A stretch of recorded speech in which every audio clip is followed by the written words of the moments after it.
Denis Shmyhal, who needs no introduction, the Prime Minister of Ukraine. Svenja Schulze, Germany's Minister for Economic Cooperation and Development Affairs. And James Cleverly, the UK Secretary of State for Foreign, Commonwealth and Development Affairs. So first, it is my great pleasure and honor to welcome to the podium Ignacio Cassis.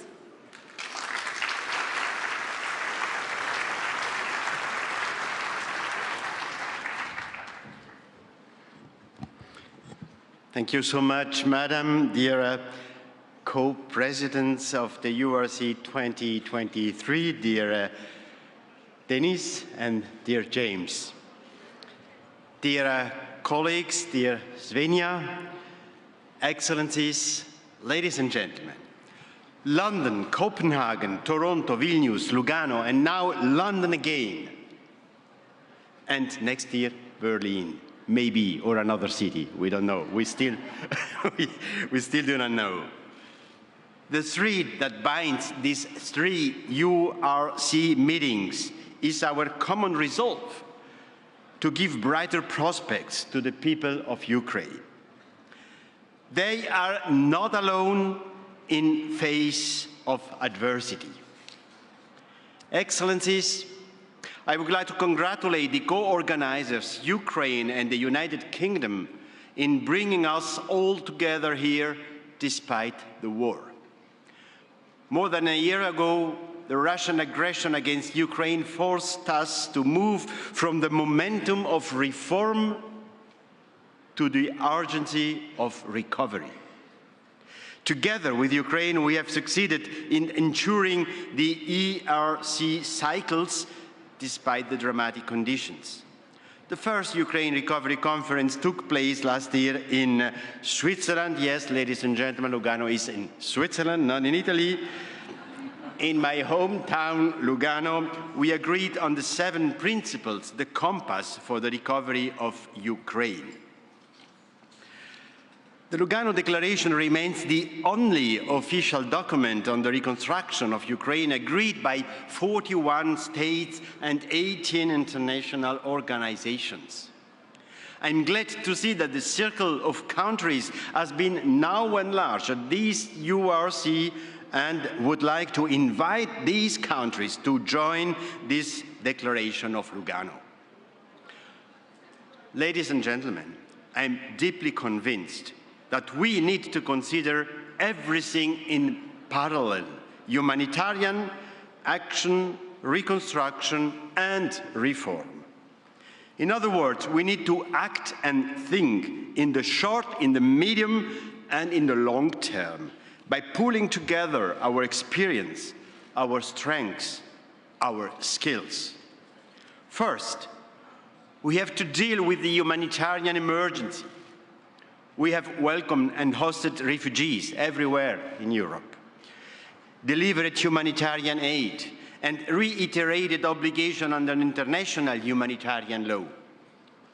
We'll keep going for as long as it takes. Under Switzerland's presidency last month, the Security Council of the UN held a meeting on the safety of nuclear installation in Ukraine. I had the privilege to organize with Director General of the IAEA, Rafael Grossi, an open meeting to protect the Zaporizhzhia power plant by means of 5 concrete principles. Humanitarian mine action is also key to recovery and reconstruction in Ukraine. We just discussed about that in a parallel panel before. Secondly, we need a war risk insurance mechanism that will allow the private sector to invest. And we also need a damage loss and needs assessment in order to quantify the damage, in order to prioritize reconstruction. Ukraine cannot be rebuilt without recognition and compensation for the victims. The creation of a register of damage approved by the Council of Europe last month is an important first step in setting up an international mechanism. I strongly support this initiative. I summarize: war risk insurance, register of damage. Third and finally, the recovery process has to be transparent and accountable to the people of Ukraine. Switzerland is an active supporter of Ukraine's anti-corruption system and currently provided assistance to the Ministry of Infrastructure on safeguarding the integrity of the recovery efforts. The rule of law and the principle of good governance must be strengthened as of now. Excellencies, we can count on Switzerland now and in the future. We will be there for the emergency as well as for the reconstruction. We stand with Ukraine. Now it is my privilege to give the floor to His Excellency Denis Shmyhal, Prime Minister of Ukraine, for his concluding remarks. Denis, it's really a great honor and a pleasure to give you the floor.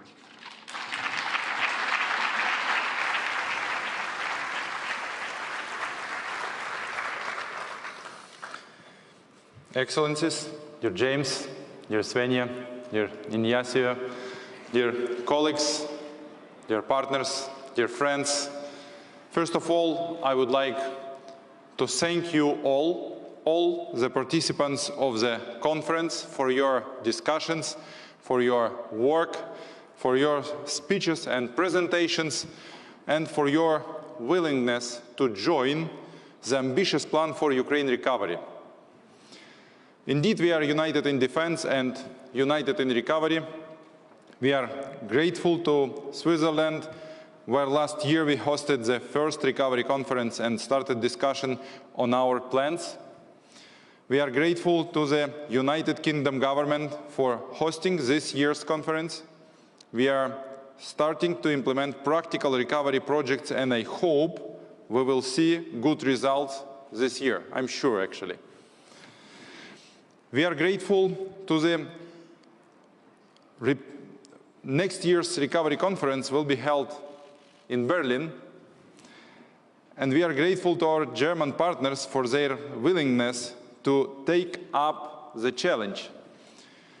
We are grateful to the representatives of all partners countries, international organizations, civil society, and the business community. We all are united in the idea of a strong and successful and European Ukraine. One of the key messages I would like to reiterate is that we are starting to rebuild Ukraine this year. We are not waiting for the end of the war. We have the absolute support of the pro-Ukrainian coalition in that idea. We are also creating a coalition of recovery. We are mobilizing resources. We are preparing and implementing new projects. We have a recovery architecture that will ensure transparency and accountability. We are grateful to all the partner countries and international financial institutions who announced additional resources to support Ukraine's resilience and recovery during the conference. We are much closer to fully mobilizing the $14.1 billion we need to implement the 5 rapid recovery priorities. This is what we are focusing on now, because these are very practical things. There are 4 other important conclusions from the conference that are worth mentioning. First, Ukraine will become a member of the European Union. This was said by almost all the speakers. Our integration into the EU is already proceeding at a rapid pace. We are implementing reforms in line with the EU directives and regulations. Our reconstruction program will also be based on the principles of the European Union. Second, almost all the speakers agreed and supported the idea that Russia must pay for its crimes and the destruction it has caused in Ukraine. We need to finalize a fair compensation mechanism that will allow the frozen Russian assets to be used to rebuild Ukraine. Third, business must be at the heart of Ukraine's recovery. Without private investment, we will not have a truly effective reconstruction. To this end, we are creating instruments to ensure against war risks. We are improving the business climate. It is important that we already have tangible results on this path. We see that the international business community is interested in investing in Ukraine and participating in our recovery program. So we invite all of you, our friends, partners, international business. Fourth, Ukraine recovery will bring benefits not only to Ukraine, but also to our partners and allies. We are talking about a significant boost to the European economy, additional opportunities and prospects for businesses from all over the world. The rebuilding of Ukraine will be the biggest such a project since the Second World War. As President of Ukraine, Volodymyr Zelensky said, we are building more than one country, we are building the world. Dear friends, thank you once again for supporting Ukraine. Today, we deeply appreciate the contribution of each and every one of you. To conclude this conference, I would like to say one more thank you. I thank the Ukrainian army for making all of this possible today.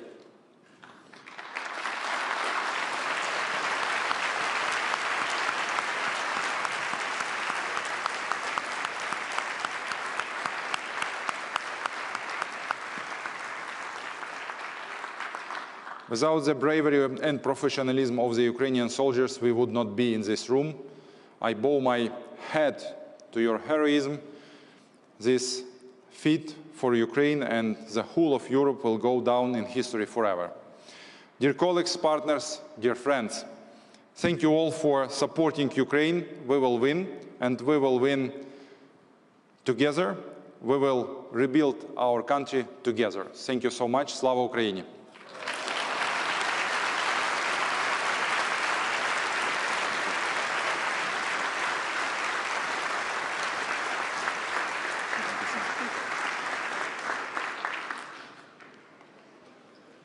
Thank you so much, Prime Minister, for your incredibly stirring speech. So much emotion at this point in time, isn't there? Just extraordinary. Thank you. It's now my great pleasure to introduce the next host of the Ukraine Recovery Conference 2024, the German Minister for Economic Cooperation and Development, Svenja Schulze.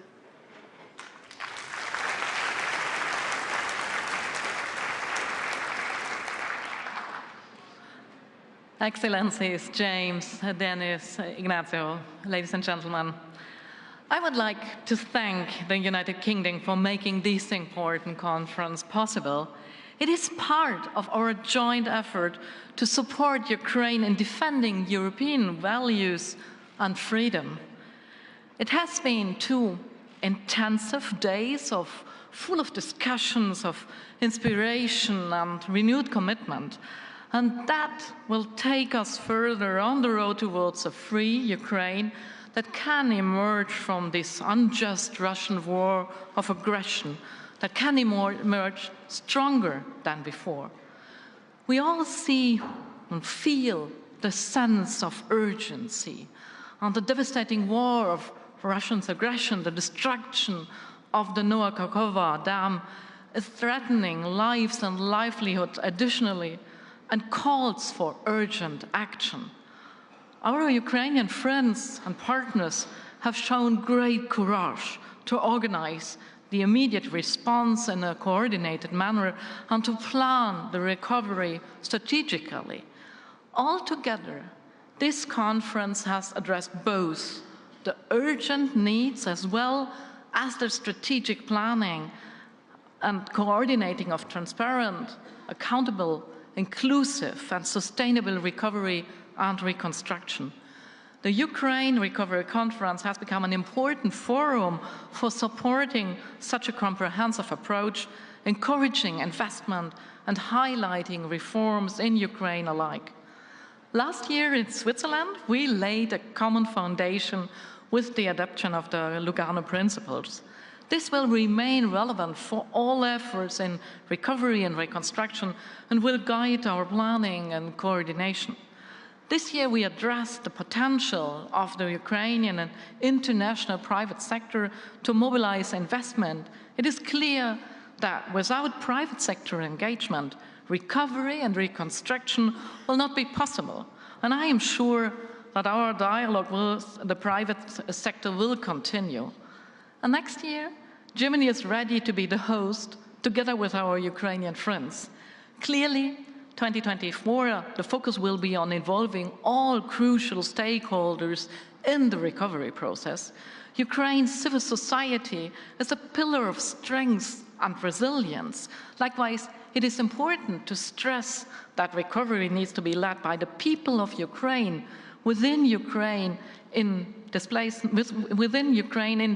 or abroad, waiting to return to Ukraine and to be part of recovery and reconstruction. Ladies and gentlemen, during the last 2 days, we have witnessed the ongoing support and solidarity with the Ukrainian people. We have made it clear, very clear, that this support will last as long as it takes.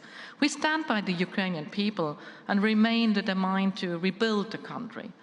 Most of the discussions have stressed that reconstruction, reforms and integration into the EU are important shared goals and will go hand in hand. We welcome Ukraine's status as an EU accession candidate. Ukraine has made progress on meeting the criteria set out by the European Commission, and the speed of the accession process lies in the hands of Ukraine, and it's really amazing to see. Going forward, we want to make use of the opportunities of the envisaged EU accession and integrate Ukraine closely into the European market and structures. It is now up to Ukraine and Germany to organize the next Ukraine Recovery Conference in 2024 in Germany. We look forward to engaging closely with the Ukrainian government, our G7 and European partners, as well as the broader donor communities, representatives of civil society and the private sector, experts and academics, Ukrainian diaspora, local entities, municipalities and cities, and many others. Please join us next year in Germany when we will together take another step forward, building back a better, a stronger, a free Ukraine. And today, the German government is honored to pick up the baton from the UK. On behalf of the German government, I look forward to inviting you to Germany next year. Thank you very much. Slava Ukraina.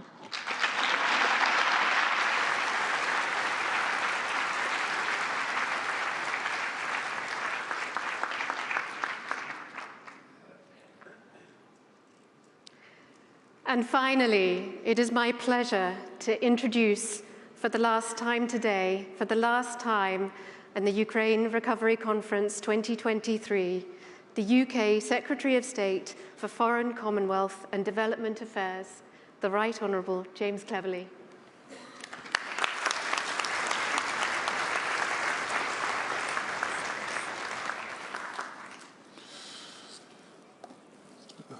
Ladies, gentlemen, thank you very much for joining us here in this closing session of the Ukraine Recovery Conference 23.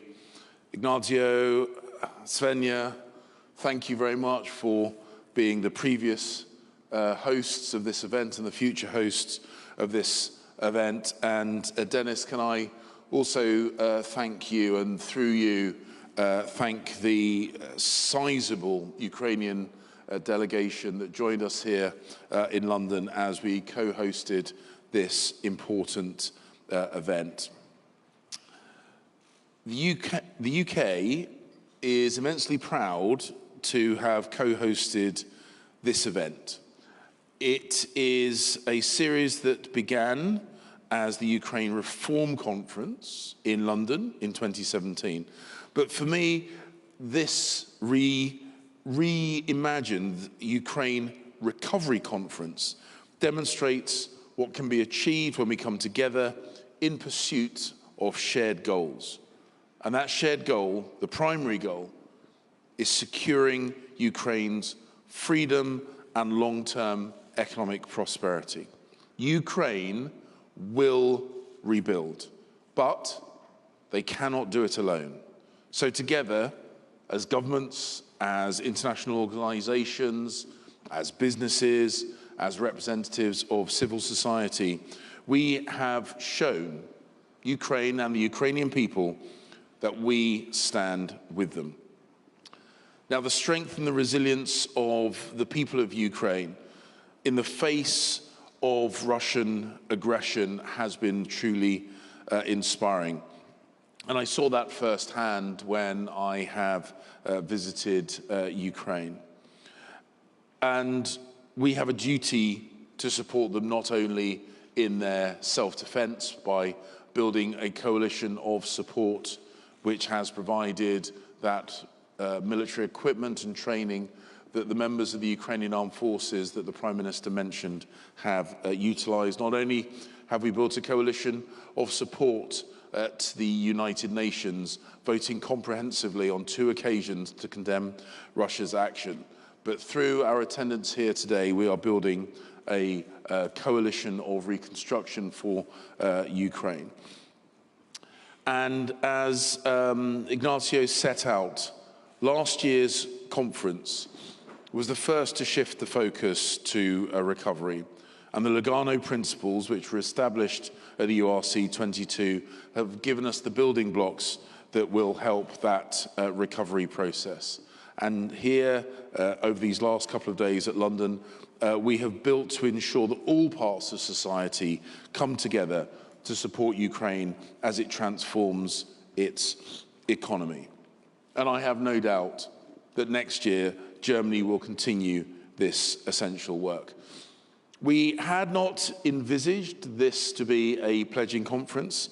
Nevertheless, today at this conference, we can total an announcement of a combined 60 billion euros in support to Ukraine. And therefore, I particularly welcome the EU's announcement of 50 billion euros worth of EU budget support for Ukraine over the next 3 years, supported by $3 billion worth of World Bank guarantees over the same period. This provides the medium-term predictable support that will unlock the macroeconomic stability that Ukraine needs. And of course, this was about unlocking the enormous potential of the private sector. And I'm very, very proud that since the Prime Minister announced the Ukraine Business Compact yesterday, only yesterday, further companies have now signed up with nearly 500 businesses globally from 42 countries with a capital value of more than $5 trillion are now on board, including the most recent global names such as Google, Siemens, Uber, Cargill, working with our partners at the UN Global Compact to ensure that that sign-up brings meaningful engagement on reconstruction from the wider private sector.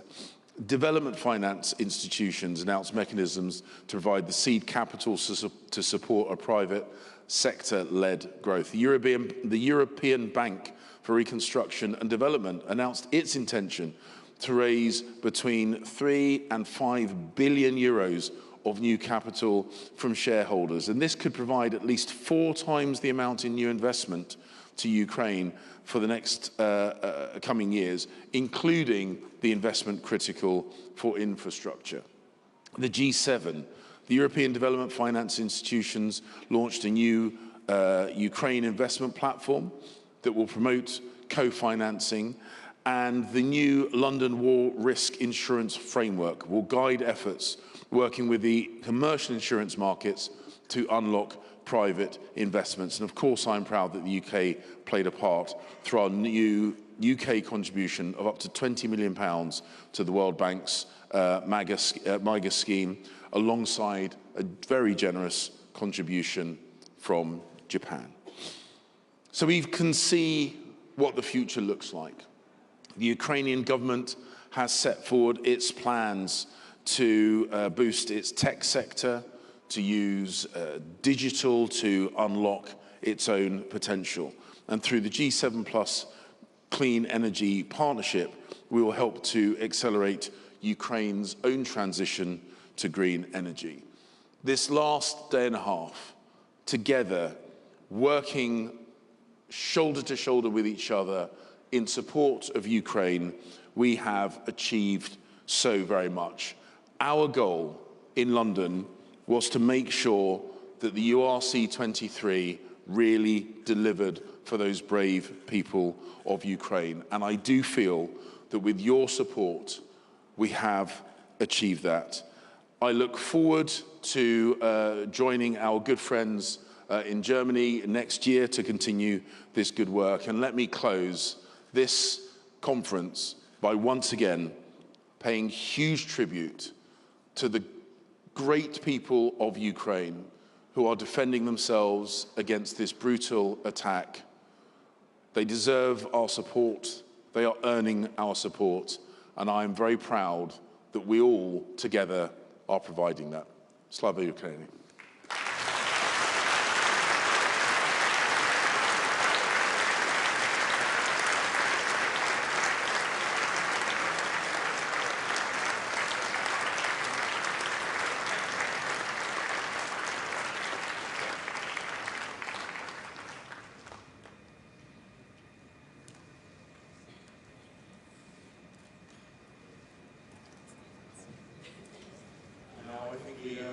We cue the closing video. Ladies and gentlemen, thank you very, very much for your attendance. Thank you.